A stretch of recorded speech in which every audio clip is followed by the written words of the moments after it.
Alder Rummel is showing up as Alder Benford. Yep, I'm going to fix that right now. Thank you for the reminder. Thank you, Sherry.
to order the Finance Committee meeting of Monday, May 8th, 2023, and ask staff to please call the roll. Council President Curry, Alder Verveer, Here. Alder Vitiver, Present. Alder Evers, Here. Alder Madison, Here. Alder Rummel, Present. Mary O'Corn. Thank you. Our first item is public comment, and we have no registered speakers. Just refreshing to make sure that's true. So we'll move to disclosures and recusals. Are there any disclosures or recusals from members of the body on today's agenda?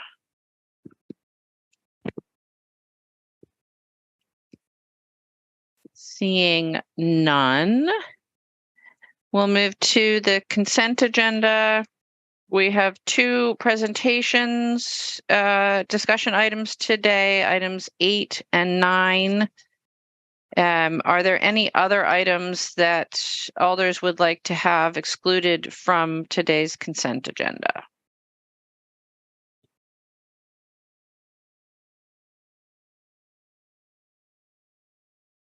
Seeing none. Seeing none. Then we will have items 2 through 7 on the consent agenda and items 8 and 9 separated. Can I get a motion to that effect, please? Move to approve. Is there a second? Second. Moved and seconded to approve the consent agenda. Is there any objection to recording unanimous vote in favor? Seeing no objection, we'll record a unanimous vote in favor of those, the consent agenda and those recommendations. And we will move to our discussion items. And is there any objection to us doing item 9 first? Seeing no objection, let's do item 9, which is Legistar 77651, a presentation of the Finance Department's internal audit and grant unit. Dave? Thank you, Mayor. We have an internal audit responsibility under city ordinance, and that has been in place for many years. Probably only the mayor and Alder Verveer may remember this, maybe just Alder Verveer, but back in early 2019, I believe it was, we engaged Baker Tilly to do a risk management or risk assessment study for us. And the findings of that was to identify areas of city government and activities that we should focus on, as well as we move to add staff in that area. In order to attract staff, we reallocated some position within the department and upgraded it to a internal audit manager. And then in the 2023 budget, we added an internal audit specialist as well as a grant writer as new positions. And I'd like to introduce you today to the city's new internal audit manager, Kola Akintola. Kola, you should be on here somewhere if you want to turn on your video so everybody can see you. Kola comes to us from the city of Indianapolis, where he served as their internal audit manager. And what we'll be walking through with you today is kind of giving everybody background on what's involved in internal audit processes, and then also talking about the plans over the next weeks and months with moving ahead with internal audits in the city. So, Kola, I'll turn it over to you to introduce yourself and take us through this presentation. And I think you can go ahead and share your screen as well.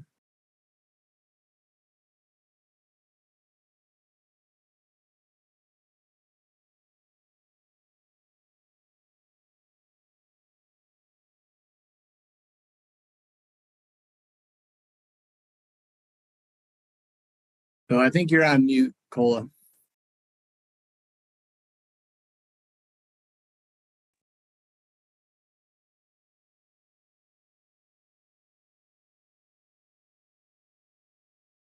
Unfortunately, we still can't hear you.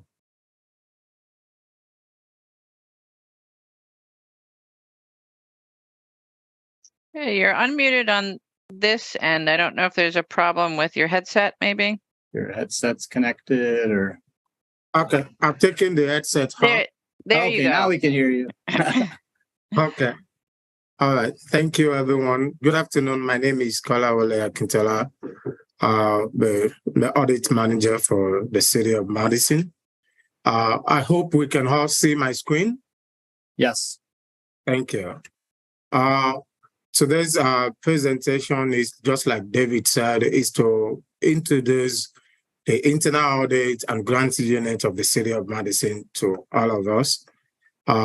Taking it from the perspective that we have had this for a long time, and that many of us are familiar with the activities of the external auditors.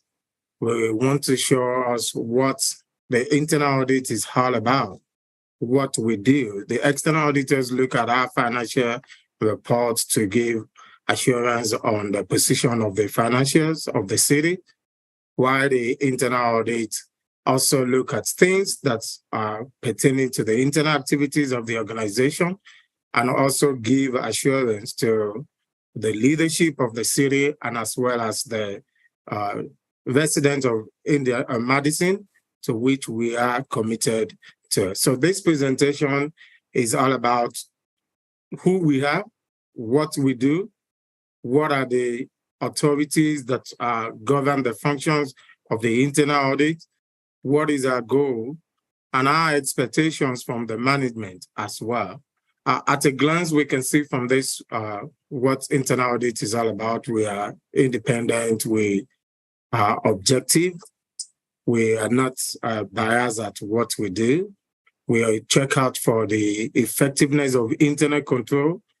We give assurance to management on risk management. We also look at ways to improve on our processes. So we also handle process improvement. This is an overview of what we do. And from the next slides, we'll begin to see what internal audit is all about. Just like I said before, I said internal audit is an independent, objective assurance and consulting activity that is aimed at adding value to an improved organization's operation. So by independent, we mean that we are separate from the line management structure. We are not going to be doing activities that are expected to be performed by the city's management. By objective, just like I said before, we are not biased. There will be no premeditated conclusions. We will not also have conflict of interest. That's what we are. And the goal is to add value to the operations and the business of the city. This we will do by bringing in systematic and disciplined approach to evaluate and improve on the effectiveness of the risk management, the control system processes by which we set controls to identify risk, and how the governance process is being handled by the city's leadership. The goal of all of our processes is to help the city of Madison and its agency to accomplish the objective that had been set for a particular time. What are our authority? The Code of Ordinance establishes the Finance Department Internal Audit Unit, and we have the responsibility of internally auditing all organizations of the city government through the approved internal audit program and submitted to the Common Council by this Finance Committee. In the course of this month, we will also be presenting our annual audit plan that we have identified based on the findings from the Baker Tilly risk assessment that was done between late 2019 and 2020. We shall also have access to all books of the record, the notes, the memorandum, and other documents maintained by the organization in relation to its expenditure, its revenue, and its operation. This goal is to assist us to ensure that we have access to all of the documents, all of the information that will help us to form a conclusion, a reasonable conclusion on the operations and the activities of a particular agency or department that we are auditing. After our audit, the internal audit shall submit its report to this, the summary of its report to the Finance Committee with all the recommended and recommendations and resolutions that have been agreed with the management of the audited agency. Before we submit our final report to this committee, we would have agreed with agency management. We would have walked them through our findings and observation, and we would have also agreed on the implementation of the recommendation. What are our tasks? Our tasks will include performing what we refer to as performance internal audit. This is the review of the city's agency's operation to examine the efficiency and the effectiveness of government programs. Since the goal is to ensure that all of our activities have positive impact on the residents of the city of Madison, our goal is to check and report back to the management, the leadership, on the effectiveness and the efficiency of these programs. We will also check our level of compliance with the city's agencies, adherence to the provisions of applicable laws, either from the state or the federal, or any other regulations that governs what we do. We will continue to support and review the grant administration. We will also look at the management and processes that are involved in our grant administration and look at how we can effectively improve on these processes. In addition to that, we will also review the efficiency and effectiveness of the controls, the internal controls embedded in our grant activities. Furthermore, the internal audit will also look at process improvement. We want to see how we can improve on what we are doing. We will review agencies' policies and procedures in line with best practices and identify areas of improvement.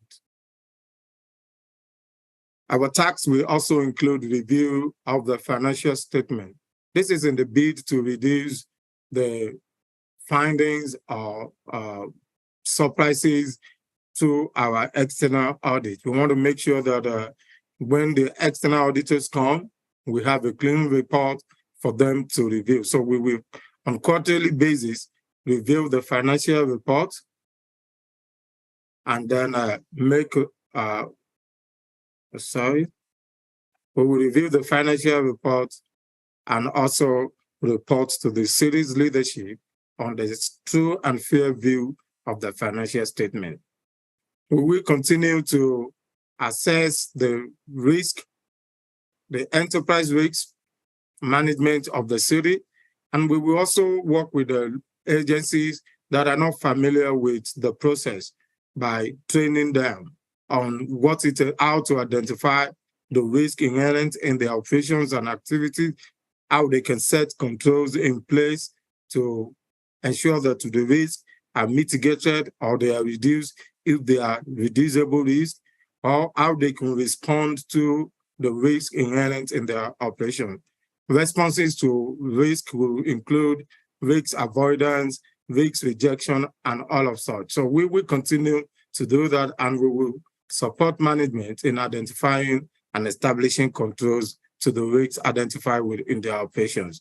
One of the things that we will also do is to continue to monitor the established internal control that the city's leadership and agencies management have put in place. This we will do, for instance, by performing surprise or unannounced cash count at all locations where cash is collected on behalf of the city. We want to make sure that the internal control that the city's management and leadership have put in place in these areas are working as expected. We will also assess controls within the city's operation. For instance, in reviewing the financial review, we will look at the controls around our financial report.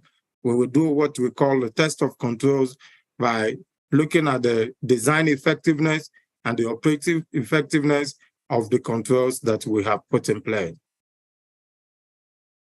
Lastly, we will work with the leadership of the city and agencies management on monitoring and reporting on frauds or attempted fraud through what we call fraud, waste, and abuse mismanagement practice.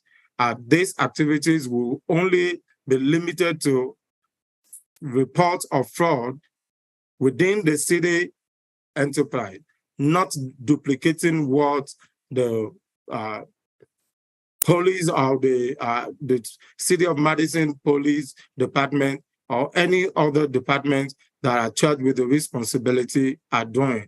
We will make available opportunities for members of staff to report or submit tips regarding fraudulent activities, waste or abuse of and mismanagement of the city's resources. This is a glance of what we do. We have about 3 phases of the internal audit process. We have what we call the planning phase, when we will look at the preliminary research. We will understudy the activities of the agencies that is to be audited, so that we will be talking from an understanding point of view. We will also, once we do all of that, we will go to the field work and we will also report. In a short while, I'm just going to tell us what we will do in each of these phases. Like I said, we will have the preliminary research. As it's been said that you cannot audit what you don't understand, we will request for the policies and procedures of the various agencies and departments to be audited. And we will also research to ensure that we look at what are best practices and what is being done in other municipalities for comparison. We will perform a risk assessment, which is looking at what could go wrong. We cannot perform the risk assessment if we don't understand what an agency stands for. So we will look at, having understood what the agencies stand for and their operations, we will assess them from the point of view of looking at what could go wrong. Once this is done, we will identify our scope. Scope identification includes identifying the areas, the key areas of risk that have been identified from our risk assessment, and then we will also look at what's needed to be audited. We will meet with the management of the agency to be audited or the department to be audited, and also walk them through all of these processes, what it entails. We will discuss our process with them and also request for documentation that will help us. And so finally, we will set out our outline for the engagement. Once an outline has been set out for the engagement, we will start the execution and the field work. This will include testing, performing walkthroughs, interview leadership of the audited agencies, review of control, and finally, we will document whatever our observations and conclusions are. Once this is done, we will share the report with the leadership, the agency management, and we will ask them to review what is being reported so as not to create a surprise for the audit. We will also meet with them to close out on the audit. And at the exit meeting, we will ask them to prepare the implementation of the recommendations that we've made. We will expect them to put management responses in the report, confirming that the identified ways or the identified non-compliance are true, and that the management have agreed on the implementation process. And once that is done, the leadership of the agency will sign off, and also the leadership of the finance team will sign off on the report. That finalizes the report, and the report will be shared and distributed. Not to leave the risk unattended to, the internal audit will follow up with the agencies that has been audited on the implementation of the recommendation, and also report on quarterly basis to the finance committee on the status of recommendations implementation.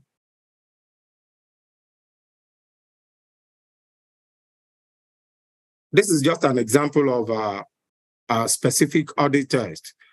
Management has told us as auditors that they have included in the financial report all information that are required for a process. So we would, for instance, they have made purchases or they have given contract out, we will look at what is called a test for completeness. This will start with us looking at what authority a particular vendor has to do business or perform a contract with the city. This can either be through a contract agreement or an purchase order. We will review this one and review the process that brings about either the contract agreement or a purchase order.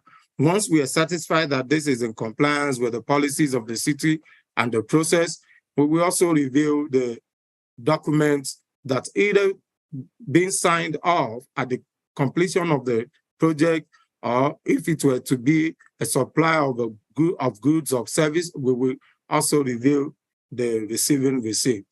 We will check the invoice that was submitted by the vendor to ensure that payment is in accordance with what was originally approved. Where there are discrepancies, either more or less, we will follow up with the agency's management for clarification and to establish what had happened. Once this is done, we will check it to the financial report and the purchase journal to ensure that we have recorded these activities. It's expected to be recorded in our books. What are the objectives of the internal audit and grants unit? We want to enhance the financial health of the city and provide the stewardship of the city's resources. We want to work with the leadership and the agency's management to improve the city's operations, identifying areas of cost savings, and ensure that the efficiency and the effectiveness of government programs and activities. We will also provide independent assurance to management on the internal controls existence, efficiency, and effectiveness through our continuous monitoring and testing. As part of our activities and by definition, internal audit also provide consulting services to management through what we call non-audit engagement.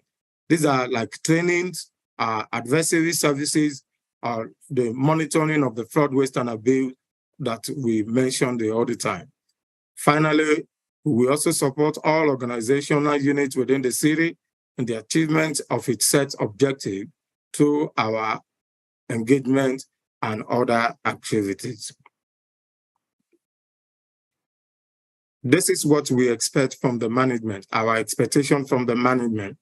We want agencies, management, and the city's leadership to collaborate with us, to work together with us, to share ideas and thoughts with us, seeing the internal audit as a partner in progress. We want the cooperation of the agency's leadership and management in providing needed support and being involved in each phase of the audit engagement. We also want timely responses to our audit requests and all questions for clarification.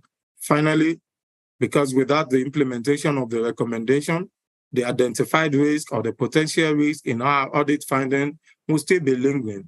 We're expecting management to timely implement all internal audit recommendations. These are the next steps for us and the expected timeline. Just like David said, we are in the process of hiring a grant writer and an internal audit specialist. We hope that by the end of next month, we will have these two individuals on board to continue working with us at the internal audit unit. We have started meeting with the head of agencies and departments.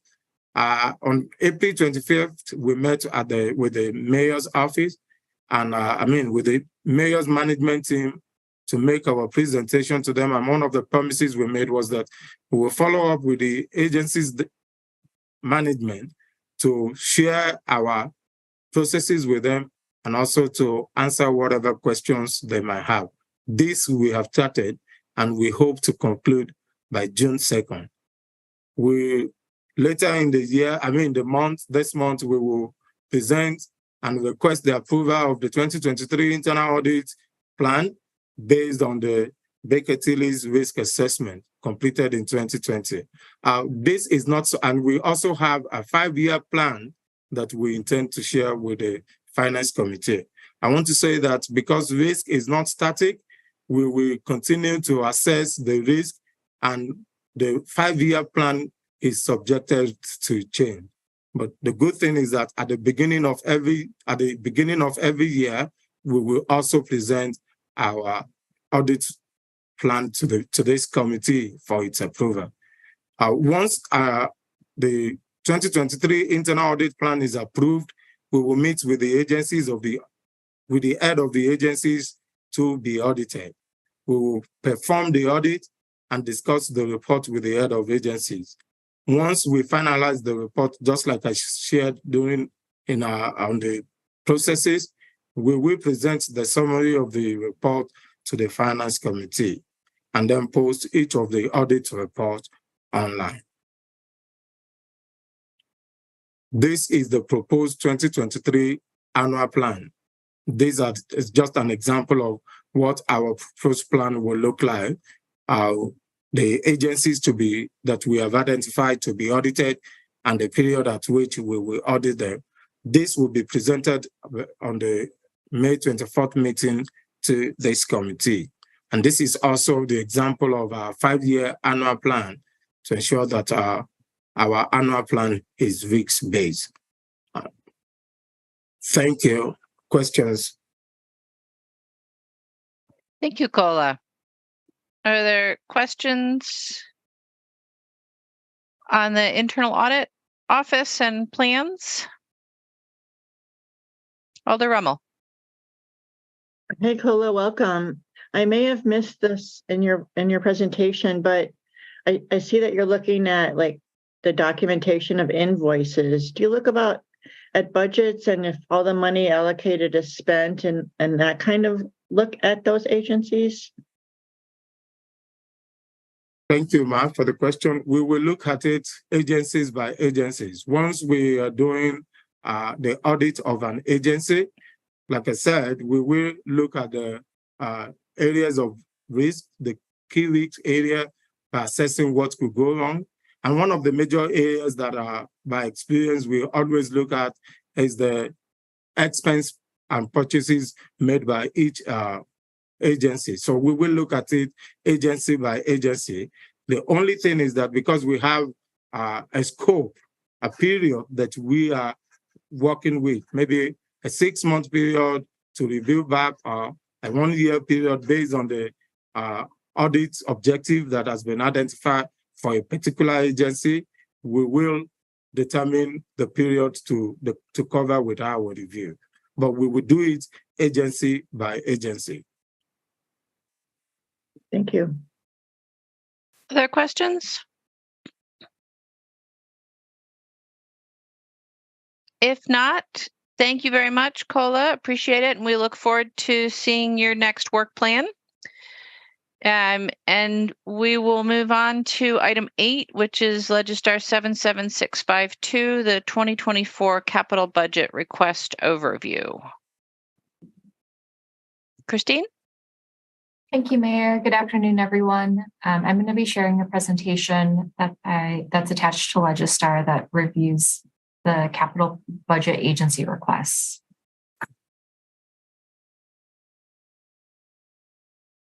Okay. I know at the last Finance Committee meeting, I went over some of the key dates of the budget process and how to navigate the website. We've since made a number of updates, so I'm going to quickly run through that again, and then we'll share some graphs and details about how the agency requests compare to the 2023 adopted CIP, go through some highlights by agencies, and then Dave will close by talking about our citywide borrowing targets and the process for developing the executive budget. So this calendar shows the key dates of the operating of the budget development process for the year. The Finance Committee will deliberate on the capital budget on September 11th and 12th, and on the agencies will present their budgets on September 11th and 12th, and the Finance Committee will deliberate on September 26th. And agencies present their operating budgets on October 9th and 10th, and the committee deliberates on October 23rd. Last meeting, the committee decided to have the deliberation meetings in person, and I wanted to let you know that we did confirm CCB 201 is available for those times. So that room is booked, and we are planning to have those deliberations as hybrid meetings. And as I mentioned, the website has been updated, so that's cityofmadison.com/budget. All of the dates now reflect dates in 2023 for 2024 budget development. And as we move through the timeline, you'll see hyperlinks on each of the phases that will take you directly to that part of the budget. So right now we are at capital agency request. When you're looking at the agency requests, each section you'll see a link to view all of the agency requests. That's a very large document. So I would suggest kind of drilling into each of the agencies that you have a specific interest in. When you open these files, you'll see a summary page that's usually 2 to 4 pages that's prepared by the budget department, and will highlight major changes by project or program. That will be followed by a transmittal memo that was written by the department head that summarizes what's included in their budget. And then there will be a proposal form for each project or program. These are, on average 6 to 8 pages long and have all of the answers about specific components of the proposal. I'm just going to really quickly switch to the website. So you should see the budget website.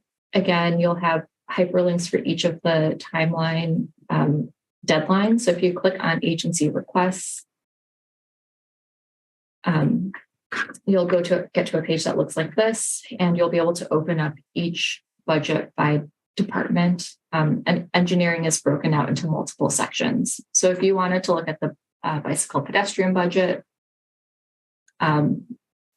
you'll see the summary page that lists all of their projects and has the total project or program budget by year and a total for their request. And then you'll see a few tables that sum up the request in different ways. There's a table that shows the 24 requests that by geo borrowing and other sources, a table that shows the prior year SIP, which is actually the current year SIP. It's what's in the 2023 budget. And then you'll see the percent change, as well as a graph comparing 23 adopted to 24 request, and some bullet points that give a high-level summary about what is the major changes in each project. Again, this is followed by a memo prepared by the department head that summarizes how the department incorporated equity considerations in the budget, how a summary of the major changes, and a prioritization list. And then the last section, and then you'll see a form for each, a proposal for each program. So again, the engineering budget, this had several projects included. There will be a project description, some narrative responses about how the project aligns with different citywide priorities, including Imagine Madison, racial equity and social justice, and sustainability considerations. And then you'll see a detailed budget breakdown that has the total budget by funding source and a summary of the expense type, so what the funding is going towards. Again, there are several narrative sections here, and then a section to if there's any TIF funding or impact fee funding, there will be additional details, including the districts.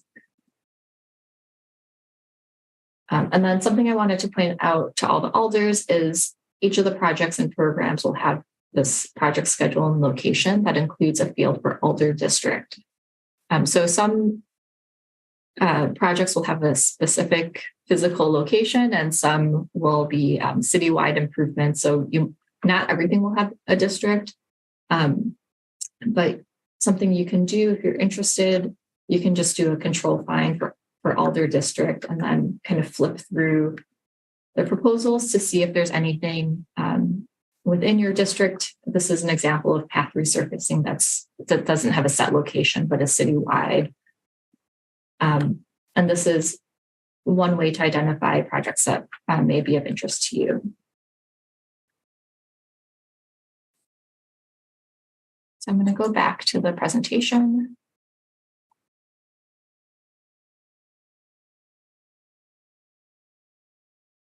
All right, so then we'll get right into what is included in the agency requests. Throughout this presentation and in the comments in the budget analysis, we often are comparing what's in the request to the 23 adopted budget. And again, these are multi-year plans.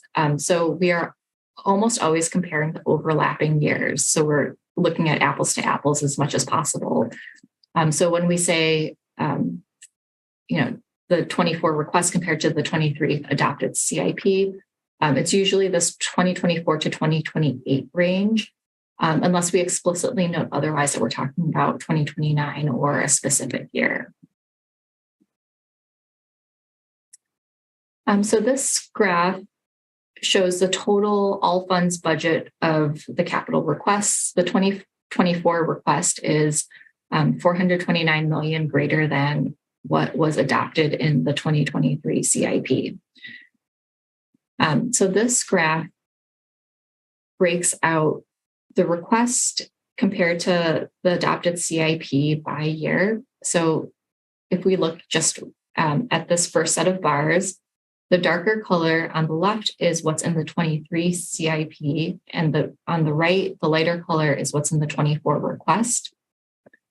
The solid bars reflect geo borrowing, and then the hashed lines show all other sources. So here in 2024, you can see that the 23 CIP and the 24 requests are about the same total amount, but the 24 request has a much higher level of geo borrowing compared to 2023. So you can see across all years of the CIP that the 24 request in every year is higher than what was included in 2023, and the distribution of the source of funds is also changing. And we'll get into that in a little bit more detail. And as I mentioned, in total, the requests add 429 million compared to the same period last year. And there is an assumption of significant state and federal funding, but of that increase, 234 million is new borrowing. And there's also 221 million added in 2029, of which 120 million is new borrowing. So zooming in on that solid part of the bar, which again reflects geo borrowing only, you can see in just about every year there are pretty significant increases. The budget guidance did allow for agencies to have an increase of up to 5% to account for inflation and other cost increases. The level of requests is 44% higher than the 23 adopted CIP, so quite a bit above what was set in the budget targets. And this increase reflects both inflation impacts, other cost increase estimates, as well as a handful of significant new projects. And again, I mentioned that the last year of the SIP adds $120 million in borrowing in 29. So the next two slides just highlight a few of the major changes and increases in GO borrowing in 2024 and 2025. So this isn't an exhaustive list, but it is just a summary of the projects that have a $1 million or more increase in borrowing compared to the 2023 adopted SIP. And when we're talking about increases in GO borrowing, this includes all sources of GO, which include non-general fund supported GO borrowing, like utility supported borrowing and TID supported GO. And also the amounts shown in this list reflect the increase, not the total project costs. So I'm not going to go through everything here, but just a few highlights within the community, within CDA. There's $7 million for Triangle redevelopment and $1 million for South Madison redevelopment. There's a significant increase in CDD for affordable housing. EDD had an increase in the General Land Acquisition Fund and $2.3 million spread across multiple TIDs. There's an increase in multiple engineering projects, a $1 million increase in fire equipment, and several IT projects had significant increases for network operations and cybersecurity. And you can see on the right side of the list, $2.6 million for Metro Transit coaches. Monona Terrace had a $1.6 million increase for building improvements. There's $11 million for the State Street Garage, $2 million to start planning for the police property and evidence facility, and $5.8 million in TID supported GO for stormwater projects. And 2025 adds, the request adds almost $64 million in GO borrowing. Some of the big items here, again, CDA had a significant amount for South Madison redevelopment. CDD has increases in affordable housing, increases in various engineering projects, including the city county building remodels, funding for Fire Station 6, and additional funding for the police facilities. One thing to note, if you added up all of the numbers here, it's about $38 million. And some of the increase in 2025 is because projects are shifting timelines. So I tried to not include those. For example, the 23 adopted SIP had $17 million in GO borrowing for John Nolan Drive. That was budgeted in 26, and it's pushed up to 2025. So I am not saying that. So that 17 million is contributing to this big increase in 25, but it's about the same amount. So I did not single that out in the list. And there are a number of timeline changes that are also reflected in that total. So if we wanted to just look at that hash portion of the line, here we're looking at state and federal funding assumptions.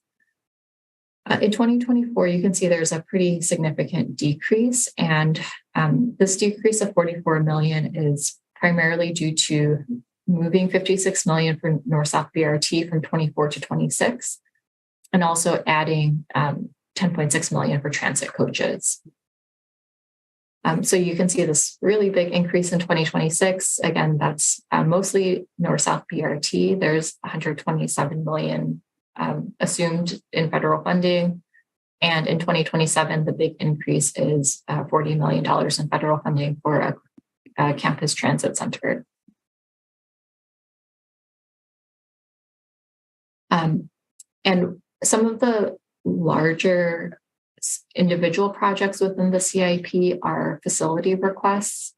So this table pulls out some of the big facility requests and compares the 23 request or the 23 budget to the 24 request. And this is all funds, so it's not just borrowing, but we rolled it all together. So within CDA redevelopment, As I mentioned, their current budget doesn't have any funding for these projects, and they added pretty significant amounts for various affordable housing redevelopments and South Madison redevelopment. Engineering facilities is expecting some significantly higher costs for CCB office remodels, additional work on facility improvements for EV charging and park improvements. The fire department added funding for Fire Station 6 and their training facility construction. Metro has 51 million for campus transit center, a majority of which is anticipated to be federal funding. There's additional funding for the State Street campus garage project within the parking division budget. The police department has two major facility projects included in their request, which include a new North District station and a property and evidence facility. The streets budget included a Far West facility, and that cost estimate has increased by about $2 million. Sales Street transportation budget has a Sales Street reconstruction or remodel, and the water utility budget includes facility improvements at Olin. So the next few slides, again, are not comprehensive of everything in the request, but just pull out some of the major changes by agency. And again, these charts show all funds, so it doesn't separate out federal and local money. But they are grouped by agency functional areas. So this first group is all of the administration agencies. Most finance, mayor's office, and zoo have no change. Within the IT budget, there is a 4.3 million increase across multiple programs. The biggest being a 2.7 million increase in network operations and infrastructure, and 1.2 million for security, risk, and compliance program. Within the planning and development group, a lot of these came up on the highlights on earlier slides, but CDA had a significant increase that includes 9 million for South Madison redevelopment, 30 million for the Triangle redevelopment, and 6 million for Village on Park. CDD made a very significant increase to the Affordable Housing Development Fund. Previously, that totaled about 50 million across the SIP, and their request increases that to 80 million. It also annualizes the community facility loan program at $750,000 a year, and it moves the two maintenance programs for the temporary shelter maintenance and senior center improvements to the engineering budget for better coordination. In economic development, 3.4 million in geo borrowing was added to the general land acquisition fund, and there's a little over 10 million in TID supported geo borrowing for multiple TIDs. And planning, there was no change.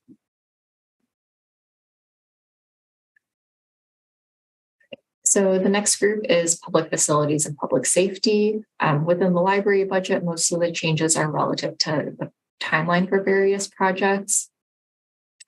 Due to the delayed construction timeline for Rindell Imagination Center, they're proposing to advance some of the central library projects earlier over the course of the SIP. Monona Terrace increased their budget by about $2 million to reflect higher costs and additional renovations. The fire budget increase include about $1 million for the replacement of self-contained breathing apparatus units, $3.5 million for Fire Station 6, and $1.4 million for the training site preparation. And the biggest change here you can see pretty starkly is the two major police facilities, which are 16 million for the North District Station and 24 million for property and evidence.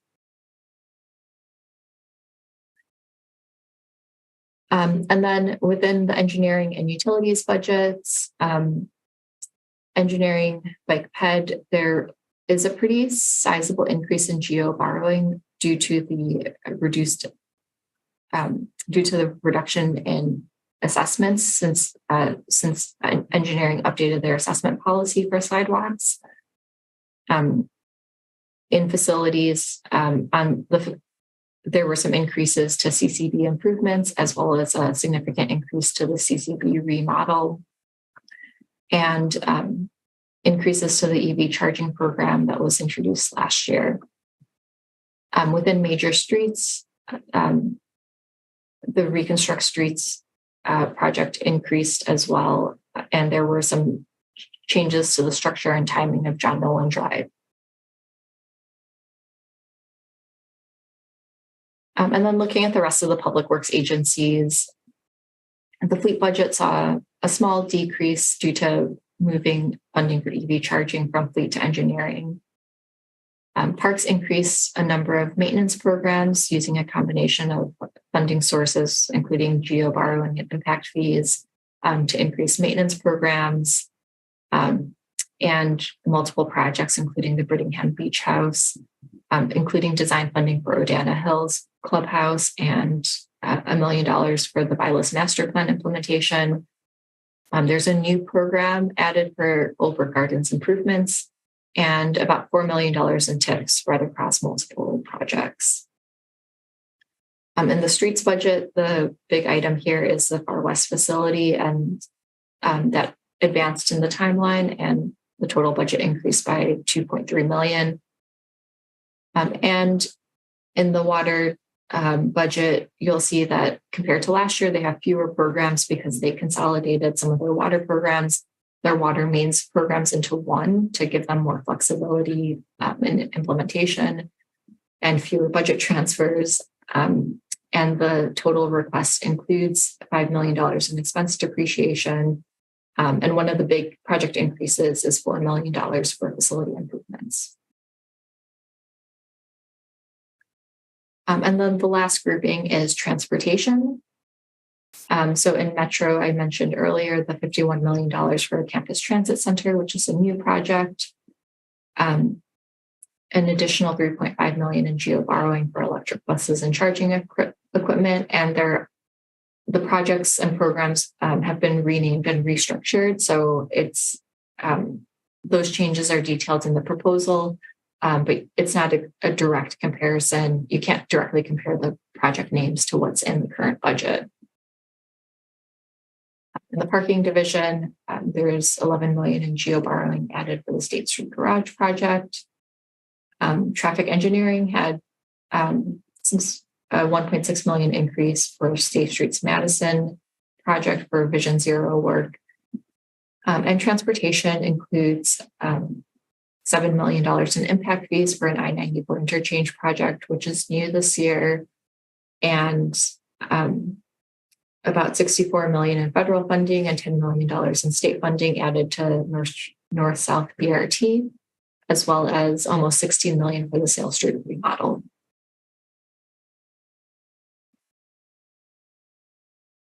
So I'm going to ask Dave to cover the last few slides on debt and how to develop the executive budget. Thanks, Christine. So you've heard a lot of the background of what's been requested by the agencies. These next couple slides try to put that into a little bit of context.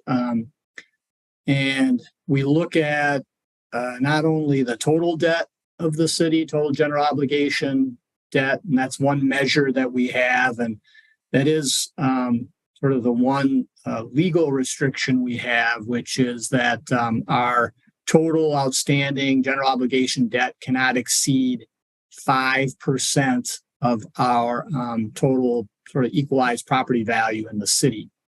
And the city right now is at about a third of that overall limitation. So not something that is an issue for us, nor has it been an issue for the city.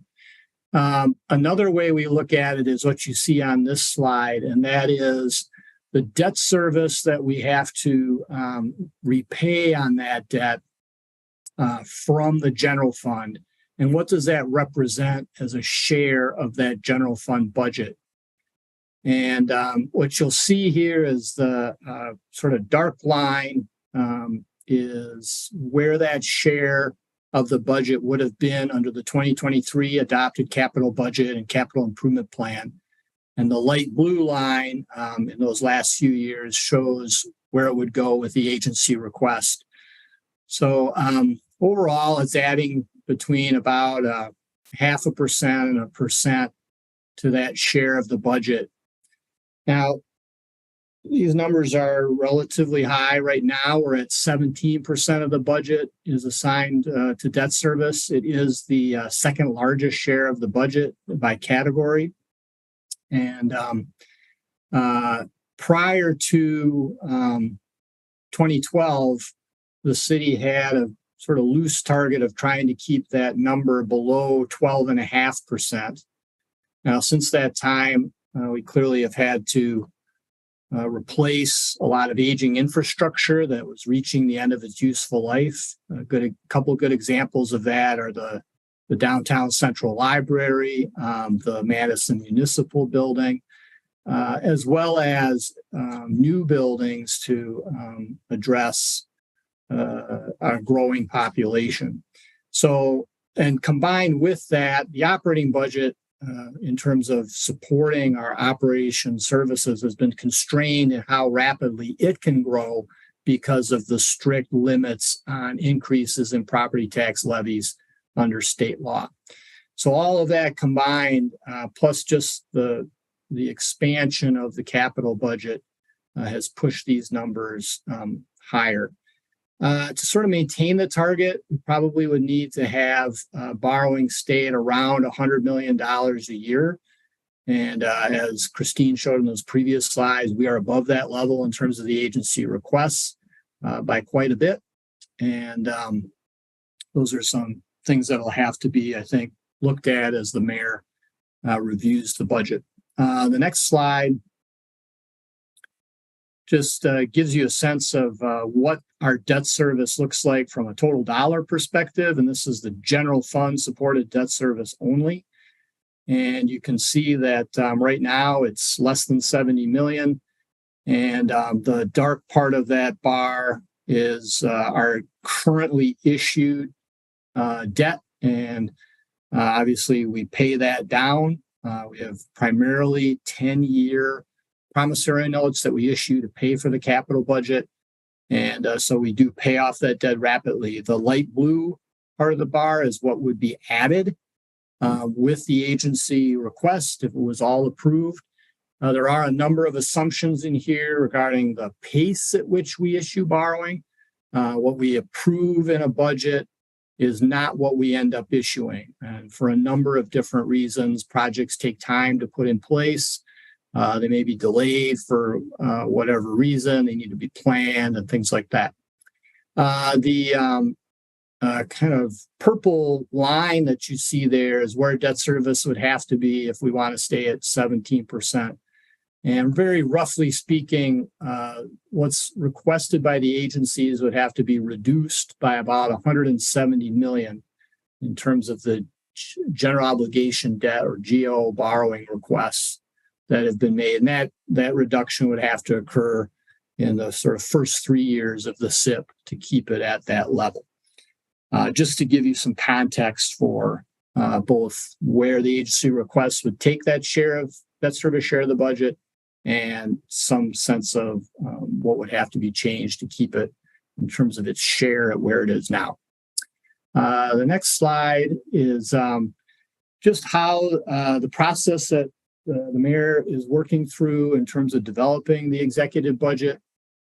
Obviously, it involves the mayor's team as well as finance staff. There's also a cross-departmental management review team.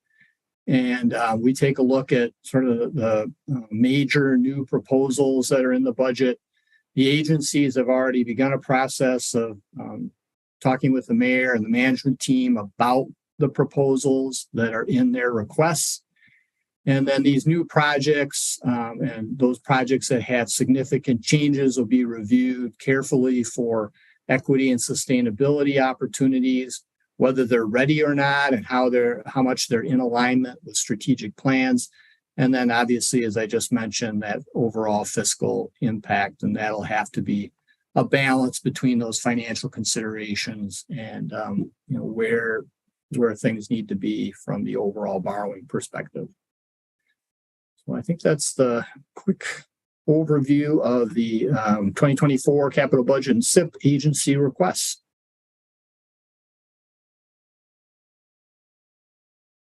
Thank you, Christine and Dave.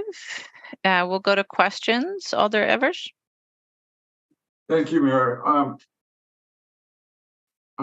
Remind me and help me understand if the difference between the agency request and the 5% or the, how would you put it, the kind of the directive from the mayor, is this typical or are we at a sort of a agency heads neglected to abide by this in some unusual sort of way this year?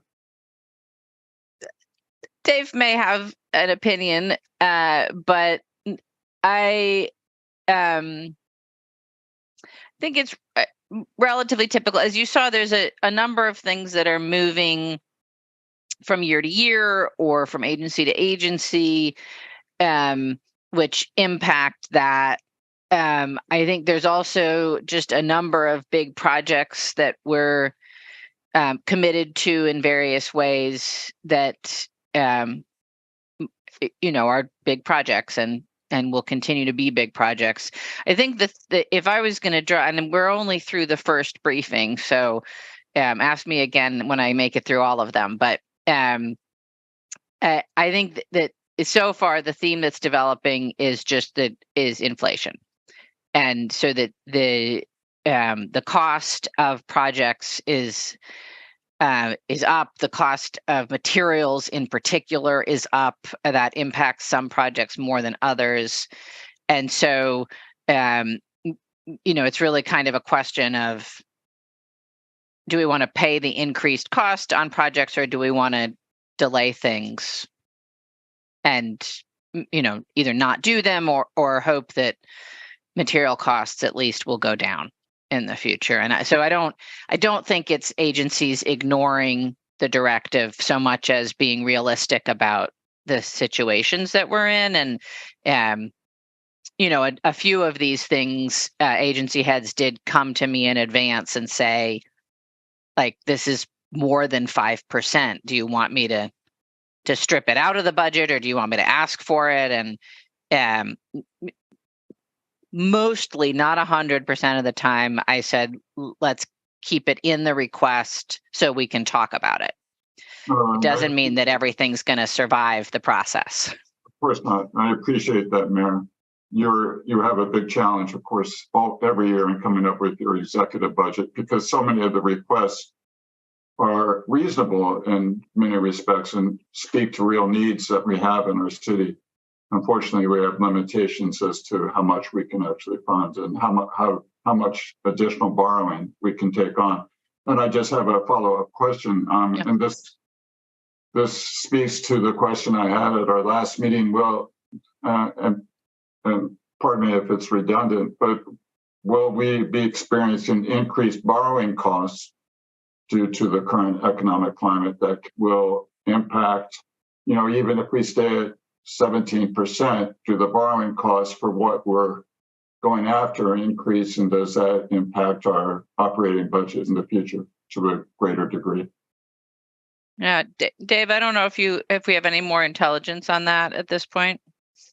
So the slides that I showed you with the percentage of the debt service share of the general fund budget, those do assume higher interest rates than what we've seen before or recently. And so we have tried to build in the impact of the higher interest rates into that projection. And that'll, I'm sure be an element of the discussion of the overall borrowing amount in the executive budget. Other questions? Alder Vitever? So I assume that the John Nolan Drive federal funds are already in there. And so then what we saw was our portion of it. Yes, that's reflected in the agency's request is that new federal money. There may actually be some additional federal dollars available. Those have not yet been built in. So, And then But Alder, what you'll see is in any of those any project that has federal money, the budget does reflect both the anticipated or secured federal money and our portion of it. So if you're looking at the total project cost is not just our portion, it's the roll up of everything. and then I know that right now the projections are sort of the federal funds that we know that we can get, but do we think that there are potentials for other federal funds for some of the projects that likely will modify what the city's portion is at a later time? Yeah. So Yes. what you'll see, I mean, the short answer is yes. What you'll see when you dig into the individual projects is in some cases, agencies will say, we're assuming this is like, here's the GO number, but we're assuming that we'll get federal funds for this that will replace GO. And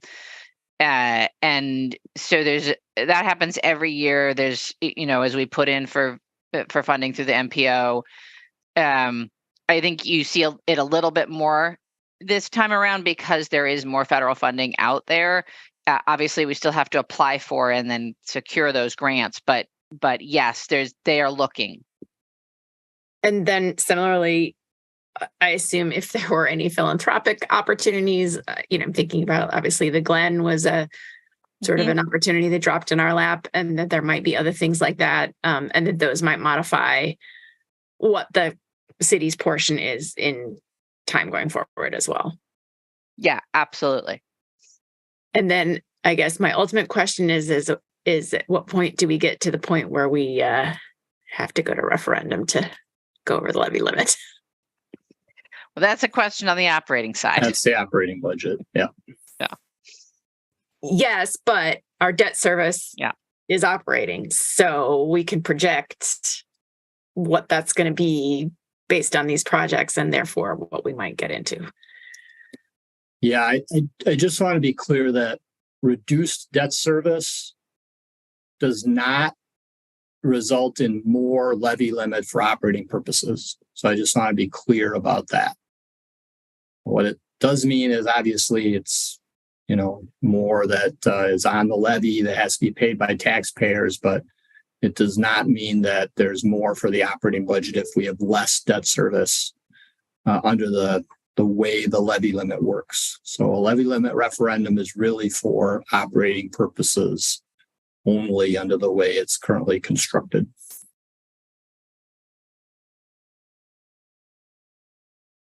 Other questions? Alder Verveer. Thank you. Perhaps in closing here, certainly thanks for the presentation, Christine and Dave. I was hoping you could introduce to the committee the newly minted budget analyst. Obviously, one of the analysts, Maggie, needs no introduction to many of us, but if you would do the honors, that would be great to know who we'll be working with closely. Yeah, absolutely. Thank you, Alder Verveer. I'm absolutely thrilled that we are starting the budget season fully staffed with 4 analysts, Maggie McLean and Robert Mulcahy recently joined our team. And if they want to introduce themselves, they're welcome to. On our employee net page, you'll find their contact information as well as agency portfolios. Hi, all. So obviously I've made the move from the clerk's office. I was there for 4 years before switching to this role. So I'm excited, and capital budget was kind of the first thing we got thrown into. So it's been kind of a learning curve right off the bat. So it's been great. Hi, everyone. My name is Robert. I am coming from from Ann Arbor. I was previously with the city of Ann Arbor and Washtenaw County, both in the clerk's office there as the clerk to the Board of Commissioners. So I am primarily the public works analyst. So this is my 4th week, and Christine has already given me hundreds of capital requests. So I'm getting my feet wet and jumping in. I'm very happy to be here. Thank you. Oh yeah, both my very much. portfolio will include planning and community economic development. Meant to mention that. Not the Great. city clerk's office when we get to the operating budget. Even though you handled the budget there internally for years. Well, I just want to say welcome, obviously, to the finance committee, to both of our new analysts, and look forward to working with both of you in the case of Maggie and obviously a new capacity. Thank you, Mayor. Thank you, Alder Verveer. Yeah, so as we get into it, these are the folks, along with Ryan and Betsy and Christine, obviously, that you'll be working with as you have questions or amendments. And some of you will spend some quality time with them going forward.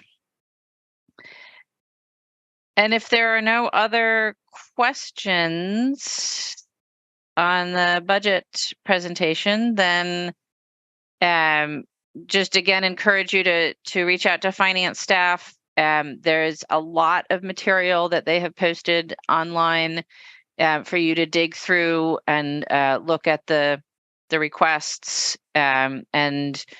Obviously, if you have thoughts or opinions as we put together the executive, feel free to reach out to me or the deputy mayors as well. And seeing nothing else, then I would entertain a motion to adjourn. Move to adjourn. Is there a second? Alder Vitever will second. Is there any objection to recording a unanimous vote in favor of adjournment?